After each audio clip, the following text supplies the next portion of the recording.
Burn and brew with Coven true, and glory shall be thine. Hey friends, it's Jasmine, and I hope that you all are doing well. If you're new to my channel, welcome. I am a practicing witch, and I talk about it here on the internet. So if all things witchery is kind of your thing, maybe check out some of my other videos here on the channel. If you are a returning viewer, it's really good to see you back. Thank you so much for coming back. Your support really means the world to me and helps keep this channel growing. So in today's video, I'm going to be presenting you with somewhat of a workshop. And this workshop, originally, I was planning on just presenting for my local community and our Solar Court Coven here.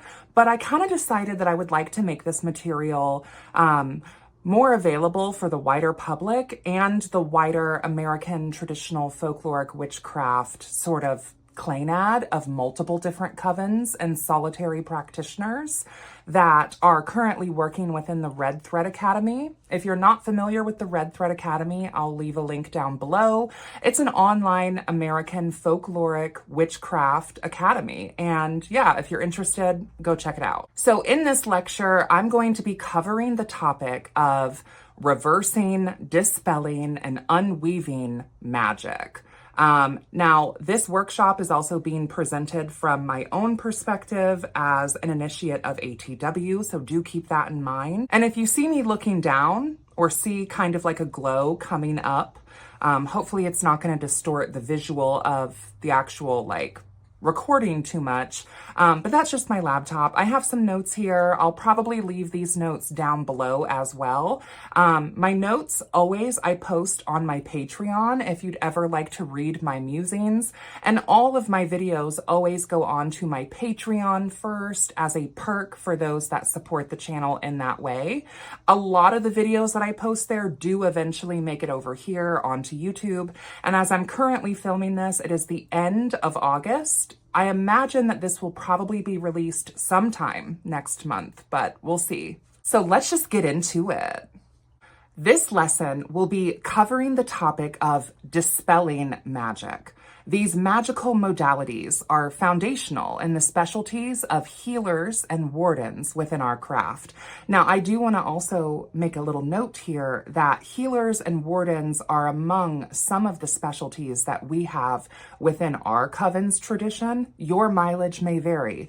I think that this workshop, though, can be applicable for anybody, regardless of their experience level or of their chosen specialty. I think it's just good information for everyone, but especially those amongst us that are pursuing a specialty within healing or warding. Two specialties that I mentioned, healers might be taking more of a defensive sort of approach, while wardens may be taking more of an offensive approach to this particular style of art. Call it dispelling, call it unweaving. I kind of like unweaving because it has that sort of craft moniker of weaving, which is kind of a metaphor that we use for weaving magic or casting spells. So unweaving is undoing. Wardens in our craft create powerful protections and prevent magical maladies, while healers are often called to handle them once wards have been breached. I think both specialties, like I mentioned, can benefit from this training as well as any other specialties, as the pursuit of knowledge is the first pillar of the witch's pyramid, the first power of the Sphinx. Dispelling magic is the art of undoing or neutralizing magical effects. It's like the hitting off switch on a spell, whether it be a simple charm or a complex enchantment. Different methods exist, from using counter spells to employing specific rituals or items designed to break magical bonds or ties. In a way, this is a form of unraveling, unweaving the thread, as opposed to weaving the thread. The purpose of unweaving can vary wildly. It may be used to protect oneself from harmful spells, to free someone from magical maladies, or to correct unintended consequences of magical experimentation. Understanding how to properly dispel is often seen as crucial for anyone deeply involved in any sort of magical practices, as it provides a way to manage and control the energies that we work with. This kind of harkens back to don't summon what you can't banish. And I think as American traditional witches, we can have a similar analogy of don't weave what can't be unwound. Just some food for thought to think about. Also, in this lesson, the entire sort of material here is very much structured in a way to unweave Malefica or baneful sort of workings. Ultimately, dispelling magic is about restoring balance and order. It's a way to ensure that magic remains a tool for positive change, rather than a source for unwanted chaos or harm. I will caveat that with what is normal for the spider is chaos for the fly. So I'm not suggesting a dogmatic approach to what is balance and what is order and what is positive change, because your mileage may vary. What looks like justice to me might look like vengeance for you. I think it's important that by knowing how to undo magical effects, practitioners can safeguard themselves first and foremost, as well as others, maintaining a safe and ethical approach to their craft. First, we will start with some vocabulary that we use as American folkloric traditional witches. Not all of these maladies are a curse, as there are definitely levels to the severity and the intent. So let's get into some vocabulary. These are going to be defining the sort of nature of the Malefica. This would be kind of the flavoring of the magic. First, we have a jinx, which is very petty and mundane. Jinx spells are used for tampering with luck and messing with fortune, often not causing direct physical harm to an individual, but more so rather tangling the threads into a knotted, annoying mess. This might look like hitting red lights and construction zones on the way to work, dropping and spilling your morning coffee. Jinx spells can close doors that were once open, or open other doors to invite bad luck and chaos in. These spells, while smaller in the wider scope, can still have a great lasting impact by the complications that they can create. Example, arriving to work late too often can result in your termination of employment, leading to financial instability or a loss of health insurance. Spilling your morning coffee can not only demoralize you, because what a shitty way to start your day, but also potentially ruin clothing or surfaces as well as burn the flesh of one or more individuals. The origin of the word jinx is pretty telling to its magical use. It comes from the bird called a jinx or rennet, which was used in ancient Greece in fortune telling and magic. People believed that the bird had power to bring and deliver good or bad luck. So eventually the jinx became associated with this particular style of annoying, petty, and mundane magic spells and bad luck in general. Moving on to our next shape of malady, we have a hex. And contrary to popular belief, hex is actually much more of a neutral term than just purely malefic. The view of hex being exclusively evil is much more of a colonialist view of the term, as really all magics, right, were considered evil. But the word hex comes from the German word hex, which means witch. It originally referred to a spell or curse cast by a witch and laid upon an individual, object, or place. This term is still being used today to describe magical influence or luck, be them of good or bad. Often the alignment of good or evil, again, depends on whose perspective the hex is viewed from. Much like the great queen, Morticia Addams, once said herself, as I've previously already mentioned, what is normal for the spider is chaos for the fly. A hex, in essence, is the weaving of one's own will over another person, place, or thing. All magic cast upon a target can fall under this category. So any weaving that you're winding over anything other than yourself is, in a way, a form of a hex. On to our next magical malady, we have a curse. And a curse is the most severe, and it's a declaration of misfortune, of evil, of harm befalling someone or something.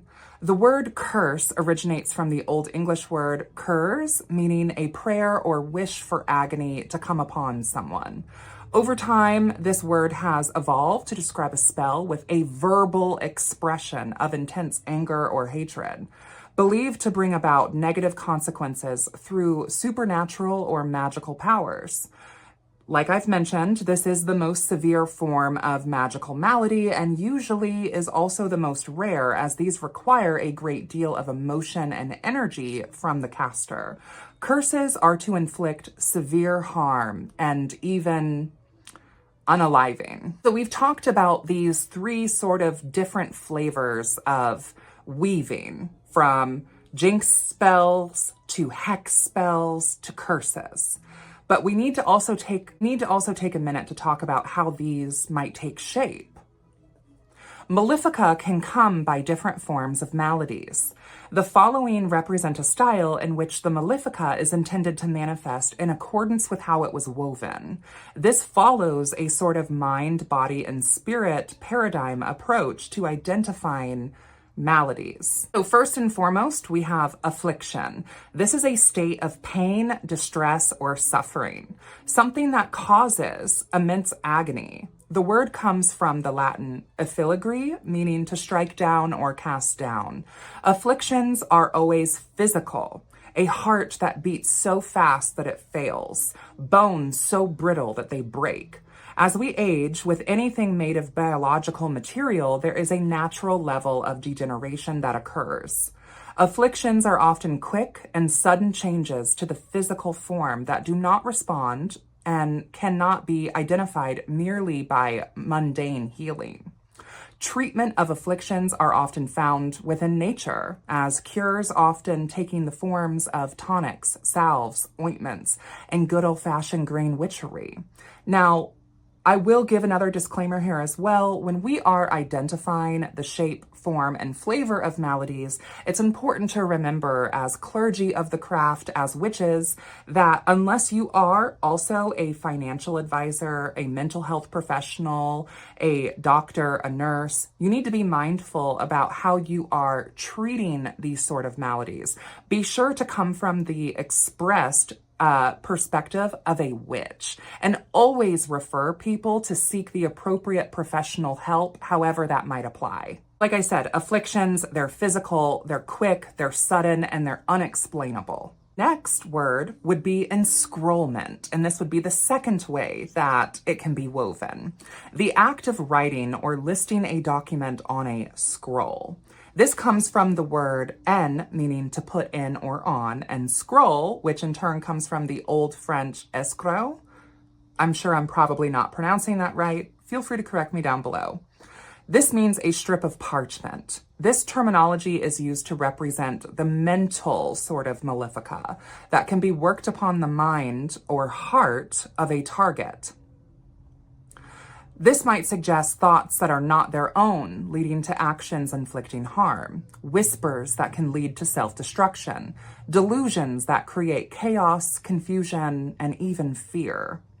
The treatment of enscrollments are often more psychological than physical, although diet, exercise, and routine, of course, may help, such as drinking plenty of water, getting plenty of sleep, making sure you're giving yourself enough sunlight, treating your body as if you were a plant. On a magical level, cleansing rituals, purification rituals, and professional mental health therapy are definitely advised. In summary, enscrollments are the writing on one's mind or head. This is affecting more of the mental realm than the physical. Lastly, we have corruption. So dishonest or fraudulent conduct by those in power, typically involving bribery, the process by which something becomes morally impure or damaged. This originates from the Latin corrumpere, meaning to spoil, destroy, or ruin. Corruption affects the spirit or anima of the target, which warps it into something outside of its natural form. Corruption is often the slowest form, but often the most severe, as it affects the mind, body, and spirit, inflicting upon harm. Corruptions are never merely mundane and almost always involve work with spirits. Treating corruption can be performed by neutralizing the force with an opposing virtue in order to counterspell and neutralize it. I have made a video here talking about the other worldly virtues. I will try to remember to link it down below, but feel free to go find that on my channel if you would like more information. Good wards can also make a difference as well as a holistic approach, again, with diet, exercise, good sleep, plenty of water, and invoking balance, structure, and routine into the work. Identifying the form and shape of Malefica requires first and foremost a solid constitution and consultation. Understanding why an individual believes themselves or another to be under the effect of a malefic weaving or working, taking note of body language and words used when spoken. Really allow the client to speak their voice and their concerns, worries, and fears. Discovering how the Malefica is manifesting. Is it physical, mental, or spiritual in nature? This can help with formulating a proper treatment plan. As always, proper divination should also be performed prior to any acts of healing or just magic in general. It is rather rare for a malady to truly be in the shape of the most severe, but it is never impossible, and it is important to treat each case with reverence and respect. Referring folks, again, like I've mentioned, to qualified mental, financial, and health professionals is always advised when applicable, as we, as witches or priests of the clergy, are not meant to take the place of those occupations, but rather to serve and work alongside. I do also have another video on my channel kind of outlining, have you been cursed? Is there a Malefica being woven upon you? So feel free to check that out as well. I hope that this video was helpful. I really enjoyed putting this workshop together. If you have other questions that pertain to this information, please feel free to leave them down below. I'm happy to expand on this. And yeah, I think that's going to be it for today's video. So thank you so much for joining, and until next time, blessed be, and I will see you in hell. Bye. Down, down, down the road, down the witch's road. Down, down, down the road, down the witch's road. Down, down, down the road, down the witch's road. Circle sewn with fate, unlock thy head.